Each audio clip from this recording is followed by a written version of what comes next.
הדגל שלי.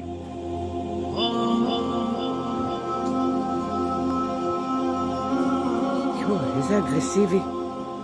יו. זה הדגל שלי.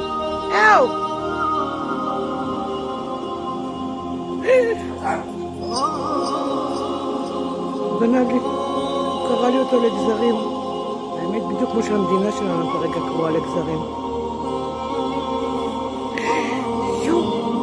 אתה ממש רוצח סדרתי. סבתא, תראי מה הוא עושה. אני בהלם. טוב שזה... קראת את המגן דוד. כמה אתה יכול לסחוב בפה שלך? לך מפה.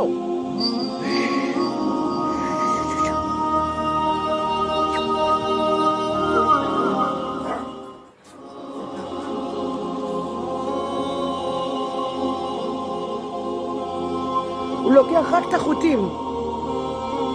חצוף. לא, נראה לי הוא רוצה רק את הפסים.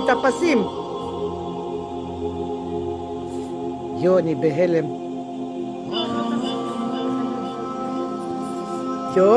בוא'נה, תקשיב, יש לך כוח? הוא הרג לי את הדגל. טוב, יאללה, לך, מספיק. לא, הוא לא מסתפק. וזה לא נופל לו מהמקור, את רואה? כמה יש לו בפה והוא רוצה עוד. כמו הממשלה שלנו.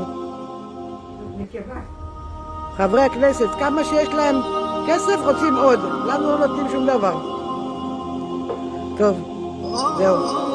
חבר'ה, דגל ישראל, לא חצו לשתיים, חצו לכמה חתיכות, בדיוק כמו שהמדינה שלנו נראה.